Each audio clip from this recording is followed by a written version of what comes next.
Dios les bendiga, hermanos. Mi nombre es Roberto Mancía y quisiese que estudiásemos la palabra del Señor, que estudiáramos el Salmo 51, un arrepentimiento bíblico, pero antes vengamos en palabras de oración para pedir al Señor su presencia, su guianza, tanto en mi persona al preparar este mensaje como ustedes al escucharlo. Señor, yo te doy gracias en el nombre de Jesús. Me acerco a ti confiadamente al trono de la gracia, no en mis méritos, pero en los méritos de Cristo. No en mi nombre, pero en el nombre de Cristo, para pedirte tu guianza y tu amor. Y que por tu gran amor y misericordia, Señor, puedas usar mis labios inmerecidamente. Y que puedas bendecir, Señor, a todos los que escuchen esta palabra y que sean edificados y fortalecidos en tu santo nombre. Y los que no te conocen, que puedas traer convicción de pecado a sus corazones y les puedas mostrar la luz y los puedas traer a los pies de Cristo. En el nombre de Jesús. Amén. Antes de ir al Salmo 51, quisiese que estudiásemos un poco el contexto de este pasaje, que es 2 de Samuel 11. Era el tiempo que los reyes iban a guerra. Pero vemos al rey David que se queda en Jerusalén, manda a Joab, manda a sus siervos, todos los ejércitos de Israel van a pelear las guerras, pero David se queda en Jerusalén. Y aquí vemos que él no estaba haciendo lo que Dios le había llamado. Dios lo había escogido cuando él era un joven para ser rey de Israel. Y pasó un proceso muy duro. Él fue perseguido por Saúl. Él pasó diversas pruebas y llegó a ser rey. Pero cuando llegó a ser rey, vemos que comenzó algún descuido espiritual en la vida de David. Y lo vemos a tal punto donde él no estaba cumpliendo el propósito de Dios en su vida, que era ir al frente de la nación, dejando eso en las manos de Joab. Y en el versículo 2 dice que un día que estaba cayendo ya la tarde, él sale a su terrado y comienza a ver a una mujer que se estaba bañando, la cual era muy hermosa, y comienza a codiciarla. Y comienza el pecado en el corazón de David. Como alguien dijo, el ser tentado no es pecado, porque está fuera de nosotros la tentación. Y entra la tentación en nuestros cuerpos. Pero ahí es donde tenemos la decisión entre decir no o entre ceder a esa tentación. Y David cede a la tentación, cede a la idea de que esta mujer sea suya. Y dice el versículo 3 que David envía a preguntar por aquella mujer. Y le dijeron que ella es Betsabé, hija de Eliam, mujer de Urías Eteo. David sabía quién era Urías Eteo. Porque en 2 de Samuel 23, versículo 39, dice la Biblia que era uno de los valientes de David, uno de los guerreros más fieles al rey David. Pero a él no le importó eso, sino que se llama a la mujer, se acerca a ella y comete el acto del adulterio. Y luego la mujer a los días sale embarazada. Y David manda a llamar a Urías y hasta lo trata de emborrachar para que Urías se acercase a Betsabé, para que pensase que el hijo era de él. Pero Urías no quiere hacer eso. Porque ¿cómo podría él gozar en su casa, comer y beber con su esposa, dice él, mientras los demás, sus compañeros, están peleando por el rey y por todo Israel allá afuera contra las otras naciones? Vemos que Urías era un hombre fiel al rey, fiel a la nación, que amaba a Dios.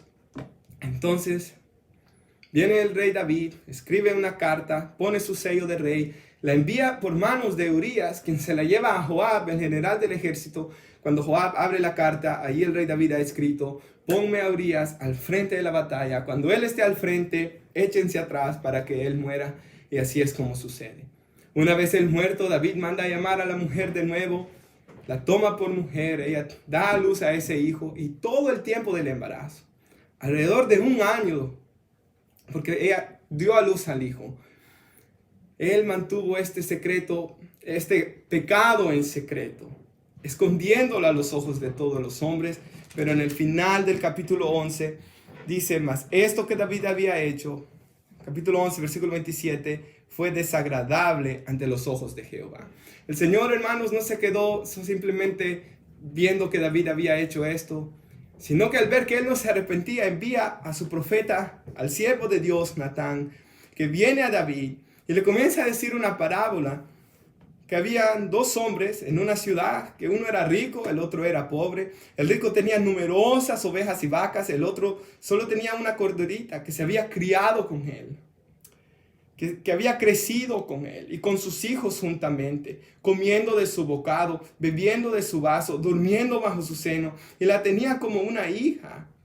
Y vino a este hombre, al rico, un un amigo, y él no quiso tomar de sus ovejas ni de sus vacas, sino que toma la corderita de aquel pobre hombre que solo tenía esa corderita y la comen y se le da a su amigo. Entonces dice que el versículo 5, que cuando el rey David escucha eso, se encendió su furor en gran manera contra aquel hombre. Y dijo el rey David a Natán: vive Jehová, todavía tuvo valor de decir eso, que el que tal hizo es digno de muerte, y debe pagar la cordera con 4 tantos, porque ha hecho tal cosa y no tuvo misericordia. Entonces Natán dijo a David: tú eras aquel hombre. Sin darse cuenta, David era el mismo hombre del que había descrito Natán. Porque él, teniendo todo lo que Dios le había dado y siendo un hombre rico, fue y tomó la mujer de su prójimo, se acercó a ella, quitó su vida, y luego viene el castigo de Dios a la vida de David.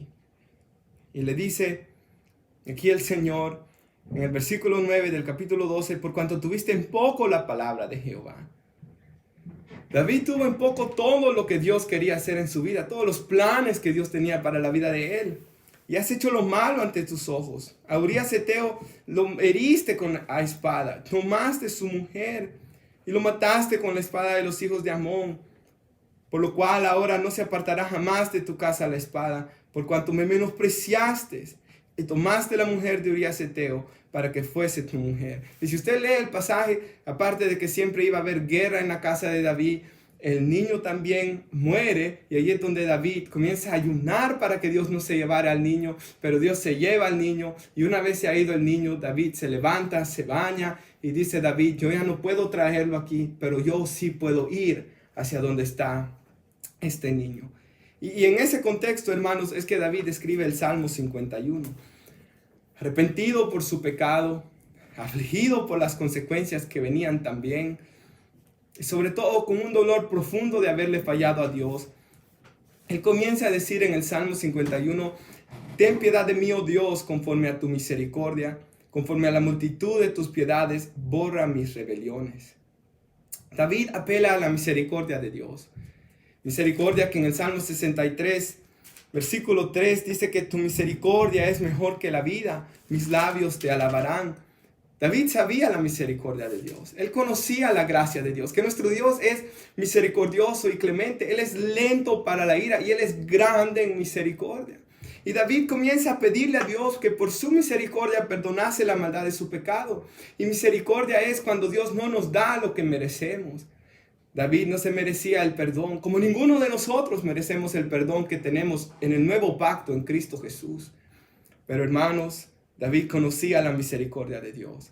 Y él comienza a pedirle a Dios misericordia. Y en el versículo 3 dice David: porque yo reconozco mis rebeliones.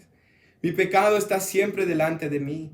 Y en el versículo 5 dice: he aquí en maldad he sido formado y en pecado me concibió mi madre. Entonces David reconoce sus rebeliones, él reconoce sus pecados. Y no comienza a tratar de excusarse como muchas veces los hombres, a culpar las circunstancias o a echarle la culpa a Satanás. Él no menciona a Satanás en ningún momento en esta oración del Salmo 51. Él simplemente toma responsabilidad por sus decisiones, por sus pecados. Hay otro pasaje en la Biblia donde vemos a Satanás poner en el corazón de David una idea de censar al pueblo, y lo cual fue pecado, dice la Biblia, en aquel entonces. Podemos ver cómo Satanás puede poner ideas en nuestra mente, pero verdaderamente somos nosotros los que nos apropiamos de esas cosas y llevamos a cabo la acción cometiendo estos pecados como el que cometió aquí David. Ahora David también reconoce desde que él nació con esta mancha del pecado. Todos nacemos con este virus, por así decirlo, un virus más mortal aún que lo que estamos viendo hoy, porque la paga del pecado es muerte, que es el pecado. Y como dijo un predicador del pasado, no hay un día en que yo no me lamente sobre mi pecado. No hay un día en el que yo no me lamente sobre mi naturaleza pecaminosa. Y todos nosotros luchamos contra la naturaleza pecaminosa. Romanos 3:23 dice que por cuanto todos pecamos, todos estamos destituidos de la gloria de Dios. Todos nosotros hemos pecado, todos nosotros hemos fallado, quizás no hemos matado a un hombre ni hemos salido huyendo con su esposa, pero sí todos hemos pecado en codicias, en envidias, en enojos, en iras, en deshonrar a nuestros padres y una lista de pecados interminable de que han cometido los hombres, que hemos cometido los hombres en nuestros tiempos. Por tanto, es muy importante reconocer que somos pecadores, reconocer que necesitamos el arrepentimiento y reconocer que en Dios hay perdón y misericordia. Y ese es el primer principio, reconocer mi pecado y reconocer que nuestro Dios es misericordioso. El versículo 4 dice, contra ti solo he pecado y he hecho lo malo delante de tus ojos, para que seas reconocido justo en tu palabra y tenido por puro en tu juicio. David pecó contra Betsabé, David pecó contra Urías, David pecó contra su ejército, contra su nación, pero sobre todas las cosas, él pecó contra Dios. La ofensa fue hacia Dios. Esto es algo muy importante de saber. Antes de que el Señor salvase mi alma, nunca pensaba yo en que cada vez que pecaba, él estaba ofendiendo a Dios. A mí me importaba que lo estaba ofendiendo. Pero una vez vino la salvación y escuché el evangelio y me arrepentí de mis pecados y el Espíritu Santo vino a morar a mi vida. Cada vez que cometo una infracción a la palabra de Dios, lo primero que viene a mi corazón es: he fallado a Dios, he ofendido a Dios. Y esto es algo muy importante de tener en cuenta. Y dice, para que Él sea reconocido por justo en su palabra. David era un hombre que conocía la palabra de Dios y él sabía que había pecado contra la palabra de Dios. El Salmo 19 es un salmo que escribe David, en el cual escuche la descripción que él da de la palabra de Dios. En el versículo 7 dice que la ley de Jehová es perfecta, que convierte el alma, que el testimonio de Jehová es fiel, que hace sabio al sencillo, que los mandamientos de Jehová son rectos, que alegran el corazón, que el precepto de Jehová es puro, que alumbra los ojos. Y él comienza a decir que la palabra de Dios es más deseable que el oro y más que mucho oro refinado. Y es más dulce que la miel que destila del panal. Entonces aquí vemos que David conocía la palabra de Dios. Y era contra esa palabra que él se había revelado. Ahora, quisiera contestar esto también. En el libro de Romanos, en el capítulo 2, y si usted quiere ir ahí o lo quiere escuchar, en el versículo 14, Pablo dice algo. Él está tratando aquí sobre cómo los judíos, teniendo la palabra de Dios, la desobedecieron. Y cómo también los gentiles, los que no eran judíos, los que no tenían la Biblia en aquellos tiempos, los que no tenían el Antiguo Testamento, también pecaron. Y dice el versículo 14, porque cuando los gentiles que no tienen la ley hacen por naturaleza lo que es de la ley, estos, aunque no tienen ley, son ley para sí mismos, mostrando la obra de la ley, escrita en sus corazones, dando testimonio a su conciencia y acusándoles o defendiéndoles sus razonamientos en el día en que Dios juzgará por Jesucristo los secretos de los hombres por mi evangelio. Dios un día va a juzgar los secretos de los hombres. David trató de hacer aquel pecado en secreto, pero el Señor lo sacó a la luz y no hay nada oculto que no ha de salir a la luz. Por tanto, arrepintámonos hoy y busquemos el rostro del Señor mientras Él pueda ser hallado. Llamadle en tanto que está cercano. Deje el impío su camino y el hombre inicuo sus pensamientos y vuélvase a Jehová, el cual tendrá de él misericordia, al Dios nuestro, el cual Él siempre es amplio en perdonar. Hermanos, aquí vemos gente que no tiene la ley escrita quizá en aquellos tiempos, pero sí la tenía en sus corazones y en sus mentes. Todos nosotros sabemos de que cuando deshonramos a nuestros padres, cuando los desobedecemos, que es pecado. Un hombre de que vive con otro hombre, él sabe en su interior de que eso es pecado. Y por eso estos movimientos feministas, pro aborto, o de la agenda LGBT y un montón de letras más que le han añadido, ellos saben y por eso siempre están buscando ser aceptados, que lo que ellos están haciendo es pecado contra Dios, que es pecado contra su Creador, en su conciencia, en su interior, ellos lo saben. Y David sabía de que lo que él había hecho era pecado y aún así él trató de callarlo. Pero vamos a seguir leyendo lo que sucedió con David. El versículo 6 Dice el Salmo 51, he aquí tú amas la verdad en lo íntimo y en lo secreto me has hecho comprender sabiduría. Dios ama la verdad en lo íntimo. El Señor Jesús nos dijo que buscásemos a Dios y esto lo podemos hacer todos, en especial en este tiempo de que no estamos en la iglesia. Hoy se ve los que aman a Dios de verdad. Hoy se ve el que va a buscar a Dios de verdad. El que no necesita ir a una iglesia para buscar a Dios. Jesús dijo, entra a tu aposento, cierra la puerta y búscame en el secreto.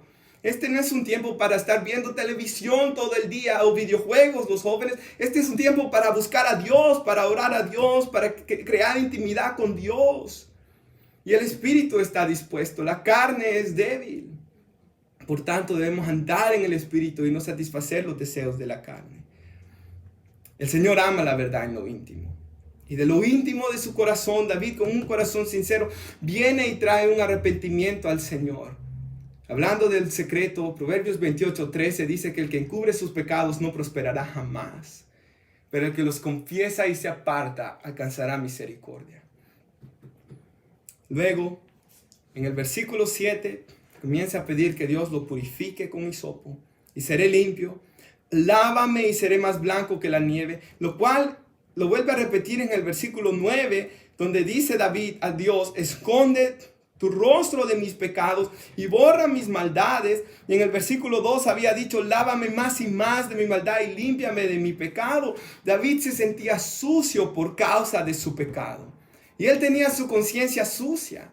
Yo no me puedo imaginar por un año el esconder haber matado a un hombre que era uno de mis valientes, uno de mis siervos más fieles, porque era uno de los siervos más fieles de David. Él estaba con la mujer de él. Todo ese año él no pudo acercarse a la casa de Dios, al tabernáculo, no pudo tener comunión con Dios. Y su conciencia debe de haber estado atormentada, como lo vamos a ver más adelante en otro salmo, donde él habla en las noches, ser atormentado por Dios mismo, porque él no se quería arrepentir de sus pecados y de lo que él había hecho. Le pide a Dios que hasta esconda su rostro de sus maldades. David sentía vergüenza, David sentía culpa, su conciencia estaba cargada de culpa. ¿Y cuál es la respuesta de Dios ante estas cosas? Y uno de mis pasajes favoritos de la Biblia es 1 de Juan 1, versículo 7, donde nos llama a venir a la luz, que la luz es Cristo. Y dice que 1 de Juan 1:7, que si andamos en la luz, tenemos comunión unos con otros y la sangre de Jesucristo, su Hijo, nos limpia de todo pecado. Hermanos, al venir a la luz vamos a tener comunión unos con otros. En ese sentido, todos anhelamos estar en la iglesia, todos anhelamos tener comunión con los hermanos. Y dice ahí de que la sangre que Jesús derramó en la cruz del Calvario me limpia a mí de todo pecado. Aún estos pecados tan terribles, el adulterio, la sangre de Cristo me puede limpiar. La fornicación, la sangre de Cristo me puede limpiar.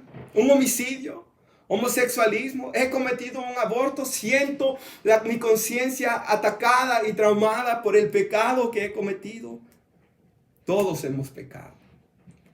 La Biblia no hace ni siquiera acepción entre pecados más grandes y pequeños, pero sí nos llama a acercarnos a Dios y a pedir perdón por nuestros pecados, sabiendo que sí, los pecados tienen diferentes consecuencias. Una mentira no tendrá la misma consecuencia que un homicidio, pero sí necesitamos arrepentirnos de todos nuestros pecados y su sangre nos limpiará de absolutamente todo pecado. El versículo 8 dice que si decimos que no tenemos pecado, nos engañamos a nosotros mismos y la verdad no está en nosotros.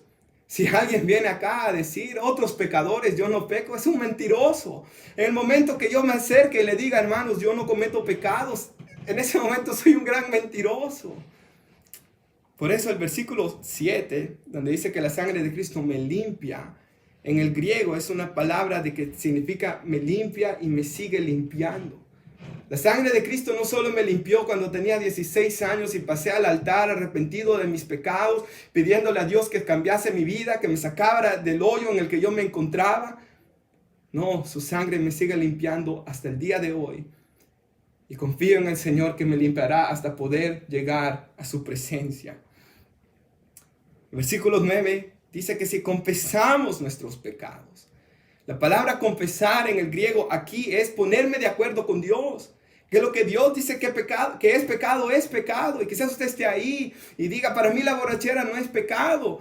No importa lo que sea para ti o no pecado, o lo que sea para mí o no pecado, porque nosotros no somos los creadores del universo y usted no va a estar delante de mí en aquel día. Usted y yo vamos a estar delante de Dios. Por tanto, lo que importa es qué es pecado para nuestro Dios. Y la borrachera es pecado. El cometer un homicidio es pecado. Y acá, hermanos, nos dice que si confesamos nuestros pecados, yo me pongo de acuerdo con Dios, Él es fiel y justo para perdonarme y limpiarme de toda maldad. Él es fiel para perdonarme. ¿Por qué? Porque Él siempre va a ser fiel a su promesa. Siempre que nosotros nos acerquemos a Él en arrepentimiento y fe, en un arrepentimiento genuino, verdad, en lo íntimo, como dice el Salmo 51, Él siempre nos va a perdonar. Y Él es justo para perdonarnos. ¿Por qué? Porque Dios no simplemente nos perdona. Alguien pagó por nuestros pecados. Sería justo de que para la familia de Urías, de que Dios viniera y solo perdonase a David. No es justo, pero sí es justo, porque un día iba a venir alguien a morir por los pecados de David, por los pecados de usted que me escucha, por mis pecados, por horribles que hayan sido, que fue nuestro Señor y Salvador Jesucristo. Y lo que Él sufrió en la cruz, y los clavos que Él sufrió, y los látigos que Él sufrió, y contar puedo todos mis huesos, dice el Salmo 22, Dios mío, ¿por qué me has desamparado? Porque el que no conoció pecado, que fue Jesús, que Él nunca conoció pecado, por nosotros fue hecho pecado, para que usted y yo seamos hechos justicia de Dios en Él. Y David, a pesar de lo que cometió, puede sentirse justificado delante de Dios, no por sus obras, pero porque Él se arrepintió y puso su fe en nuestro Señor Jesucristo. Y Él nos limpiará de absolutamente toda maldad. Y en el libro de Hebreos 9:14, hablando de la conciencia de David, que él se debe haber sentido atormentado por causa de su pecado, nos dice la Biblia de que la sangre de Cristo, el cual mediante el Espíritu eterno se ofreció a sí mismo, sin mancha a Dios. El sacrificio de Jesús a Dios por nuestros pecados fue sin mancha, porque Él fue tentado en todo, pero sin pecado. Él no fue como usted y yo, de que cedemos rápido a la tentación, o lo que dice el Señor en 1 Corintios 10:13, ninguna tentación nos ha sobrevenido que no sea humana y que no podamos soportar. Dios no nos deja ser tentados más de lo que podemos soportar. Él sabe que somos débiles. Por eso no nos permite ser tentados más de lo que podemos soportar. Hasta nos da una salida. Y ya si no la queremos tomar, ahí ya es nuestro propio malvado corazón. Porque el Señor siempre da una salida. Y la tentación nunca viene de Dios. Santiago dice de que Él no tienta a nadie. Dios no es tentado por el mal. Nosotros mismos, por nuestras concupiscencias, buscamos la tentación. O Satanás la trae. Pero Dios nos fortalece con su Espíritu Santo y siempre nos da una salida. Ahora dice aquí que Jesús se ofreció sin mancha. Él fue tentado en todo, hermanos, pero sin pecado. Y Él se ofreció a Dios mediante el Espíritu eterno. ¿Cómo no limpiará nuestras conciencias su sangre derramada en la cruz de obras muertas para servir al Dios vivo? Yo no puedo servir a Dios con un corazón lleno de culpa por mi pasado o presente. Yo no puedo servir a Dios con una conciencia cargada de pecados. Y David no podía servir a Dios sabiendo que había asesinado a un hombre y lo que él había hecho. Pero la sangre que Jesús derramó es tan preciosa de que aún yo, usted, habiendo cometido cualquier pecado, su sangre me limpia de todo pecado. Y yo puedo servir a Dios. Ahora, vienen consecuencias por el pecado. El versículo 8 dice, del Salmo 51, regresando ahí, hazme oír gozo y alegría, y se recrearán los huesos que has abatido. Los huesos mismos de David se habían abatido, en un sentido de que él no tenía gozo ni alegría cuando estaba en pecado. Y en el Salmo 32, donde David habla de la dicha del perdón, de la bendición del perdón, en el versículo 3, dice David que mientras él cayó, mientras él mantuvo callado ese pecado, mientras él lo trató de mantener en secreto, se envejecieron mis huesos en mi gemir todo el día. Usted se imagina un hombre enfermo, gimiendo, una enfermedad, un dolor de huesos, envejeciéndose por causa de su pecado. Porque de día, versículo 4, y de noche se agravó sobre mí tu mano. Se volvió mi verdor en sequedades de verano. Y dice, mi pecado te declararé y no encubrí mi iniquidad. Dije, confesaré mis transgresiones a Jehová y tú perdonaste la maldad de mi pecado. Hermanos, aquí vemos cómo David fue y confesó sus pecados a Dios cuando él estaba en esta situación y en esta enfermedad. ¿Y qué dice la Biblia? Que Dios azota a todo el que ama y disciplina al que toma por hijo. Y el que se queda sin disciplina es bastardo. Y si hay alguien que puede robar, matar, pecar y quedarse sin disciplina, ese está en una peor condición. Porque si Dios nos ama y si de verdad somos hijos de Dios, Él va a traer disciplina a nuestras vidas. Él nos va a disciplinar.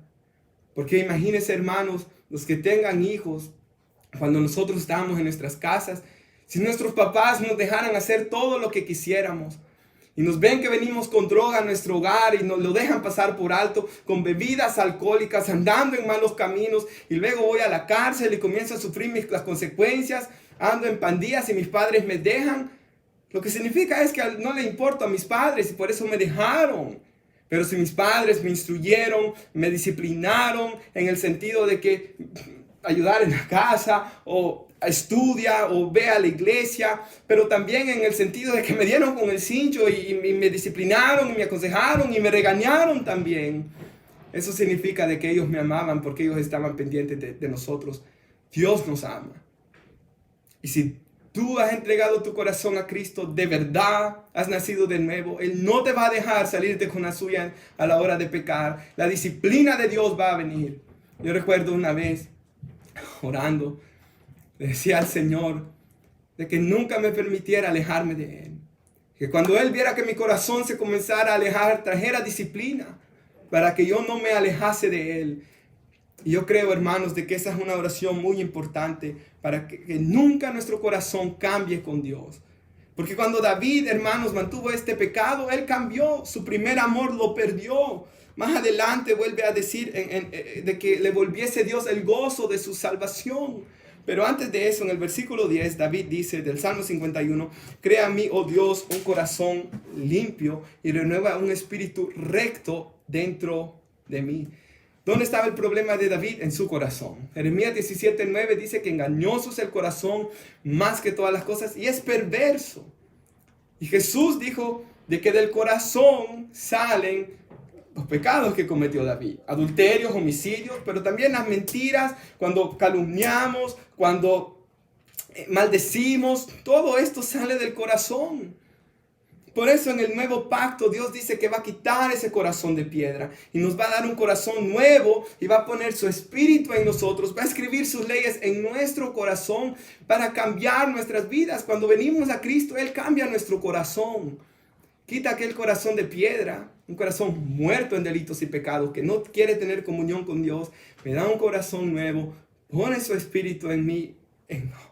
Piensen en eso, es el Espíritu de Dios. Dios es Espíritu, su Espíritu en mí. ¿Cómo puede ser que el Espíritu de Dios venga a morar en un hombre como yo? Solamente por la sangre de Jesús que me limpió de mis pecados. Es inmerecido el don del Espíritu Santo. La salvación, dice Efesios 2, 8 y 9, que es por gracia, no por obras. Nadie se puede gloriar, nadie se puede alabar de ser perdonado. Lo que debemos hacer es humillarnos bajo la poderosa mano de Dios y Él nos exaltará cuando fuese su tiempo. Hermanos, el problema de David estaba en el corazón. Por eso dijo Jesús, bienaventurados los de limpio corazón, porque ellos verán a Dios. Necesitamos un corazón limpio para ver a Dios. Y algo muy importante es, cuando entregamos nuestro corazón a Cristo, cuando venimos en arrepentimiento y fe, Él comienza una obra de gracia en nuestro corazón, un proceso de santificación que Filipenses 1:6 dice Pablo, estoy convencido que el que comienza esta buena obra en ustedes la va a perfeccionar. Dios no deja obras a medias, Dios no deja construcciones a medias. Él lo comienza y Él lo va a perfeccionar. porque la palabra de Dios lo promete. Y Dios no es hombre para mentir, ni hijo de hombre para arrepentirse. Y en los versículos 11 del Salmo 51, David comienza a pedir a Dios por una restauración. Y en el 11 y 12 dice David: no me eches de delante de ti, y no quites de mí tu Santo Espíritu. Vuélveme el gozo de tu salvación, y espíritu noble me sustente. David no quería que Dios lo rechazara y lo echara de su presencia. David no quería que Dios retirara su Espíritu Santo de su vida. Ahora piensen esto, hermanos. Él era un joven cuando conoció a Dios. Pienso que tenía por mi edad, en aquel tiempo, 16 años, igual como conoció él a Dios. Y era un hombre mayor que lo que yo soy hoy. Hermanos, aún en la edad que yo tengo, yo no quiero que Dios quite de mí su Santo Espíritu. Y mire lo que dice David. A David no le importa que Dios le quitara el reino como a Saúl. Y de ahí la diferencia entre los dos hombres. Él no quería de que Dios quitase su Santo Espíritu de él. Él quería el gozo de su salvación. Hermanos, nosotros sabemos que la salvación, el caminar con Dios es un gozo y es algo dulce y especial. Hay una alabanza que a mí me gusta del hermano Jonathan Jerez, de que se llama Ciudad de Dios, en la cual él dice: santa y dulce comunión, sin vergüenza y sin temor. Y así es nuestra comunión con Dios, es santa y es dulce. Y yo puedo tener comunión con Dios sin vergüenza y sin temor. Sin vergüenza porque Él ha pagado por mí y su sangre ha limpiado mi conciencia. Sin temor, ¿por qué? Porque Él es un Padre amoroso. Y luego Él dice en alabanza: tu justicia ha cubierto por siempre mi pecado y mi corrupción. Somos pecadores y somos corrompidos como seres humanos. Pero la obra de la cruz de Jesús, su sangre ha cubierto nuestro pecado y nuestra corrupción. Y luego, hermanos, vemos que Él dice en el versículo 13: entonces voy a enseñar a los transgresores tus caminos, y los pecadores se convertirán a ti. Es hasta que David fue restaurado, o hasta que él fuera restaurado, de que él podía ir a enseñar a los transgresores su camino. Y pecadores se iban a convertir al Señor. Y qué bendición de que Dios le da una segunda oportunidad para poder servirle. Quizás hay alguien escuchando este video de que se ha descarriado, caminó con Dios en algún tiempo y se ha alejado. Siempre hay una segunda oportunidad, tercera o hasta cuarta. En el Señor. Si bien el pecado tiene consecuencias, por tanto, y si usted mira la vida de David, nunca volvió a ser igual. Vinieron consecuencias por sus pecados. Y ahí el llamado a alejarnos del pecado, a no tomarlo ligeramente, pero aún en medio de la maldad de nuestros pecados, en el Señor podemos tener una segunda oportunidad. Y si estamos en Cristo, cuando venga la disciplina de Dios, Él la va a usar para bien.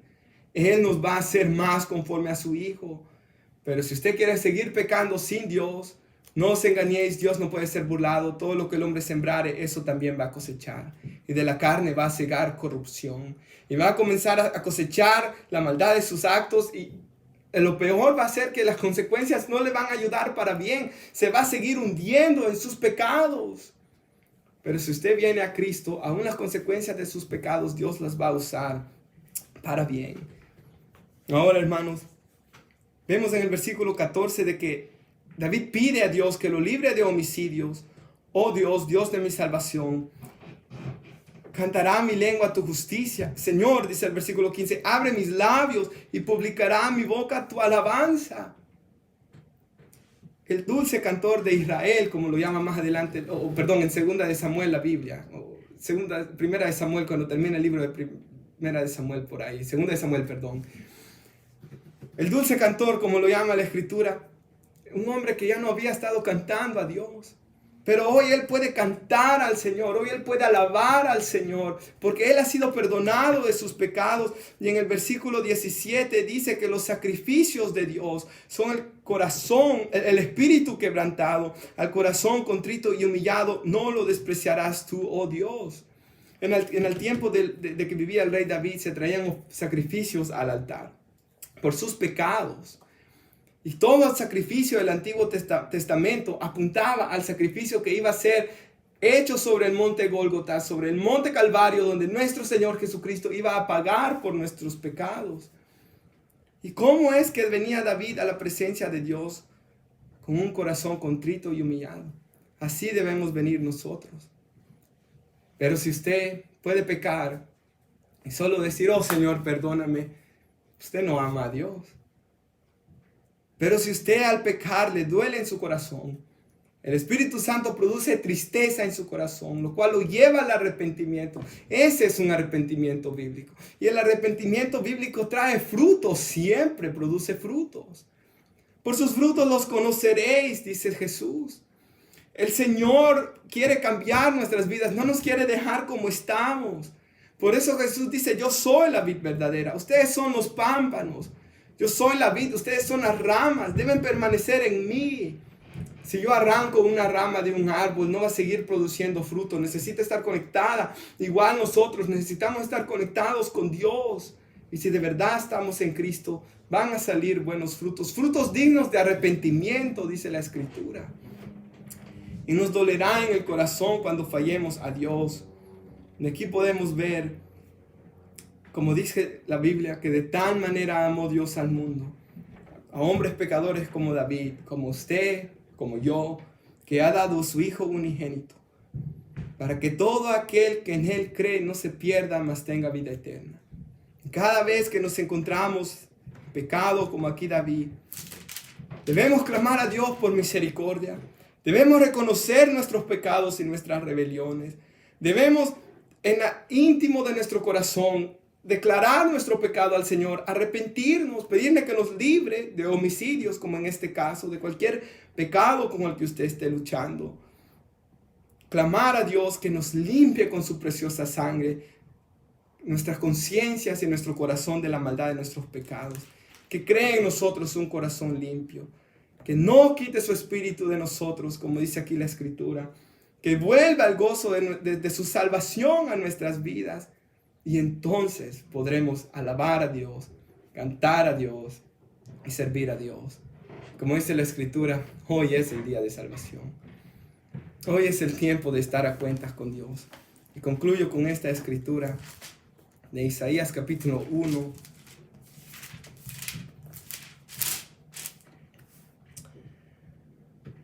Donde nos dice la Biblia 1:18, venid luego, dice Jehová, y estemos a cuenta. Y eso es lo que Dios nos dice hoy. Vengamos luego a Jehová, estemos a cuenta con Él. Si nuestros pecados fueran como la grana, como la nieve, serán emblanquecidos. Si fueren rojos como el carmesí, vendrán a ser como la blanca lana. Si quisiereis y oyereis, comeráis el bien de la tierra. Si no quisiereis y fuereis rebeldes, seréis consumidos a espada, porque la boca de Jehová lo ha dicho. Dios les bendiga, hermanos, y oramos para concluir. Que el Señor toque sus corazones. Y que pueda leer el Salmo y meditar en él. Y pedirle a Dios misericordia. Padre, te damos gracias por tu palabra. Y que este sea un llamado al arrepentimiento, Señor. A todos los que escuchemos este video, todos los que miremos este video. Señor, que podamos caminar a cuentas, que podamos caminar contigo, Señor. Tú eres un Dios misericordioso, lento para la ira y grande en misericordia. Y en un tiempo, Señor, donde muchos están enfermando, muchos están muriendo, muchos estamos encerrados, muchos quizás hemos perdido nuestros trabajos o no sabemos qué va a pasar. Este es un tiempo, Señor, para estar a cuentas contigo. Y los que somos cristianos, los que somos la iglesia, este no es un tiempo para ver televisión, este es un tiempo para orar y leer la Escritura. Este es un tiempo para entregarnos a ti, para pasar con nuestras familias, para disfrutar tiempo con nuestras familias y tiempo en tu presencia, Señor. Este es un tiempo para estar a cuentas contigo, para fortalecernos en nuestra vida espiritual. Yo oro, Señor, por tu bendición sobre cada uno que escuche este mensaje. En el nombre de Jesús. Amén. Dios les bendiga.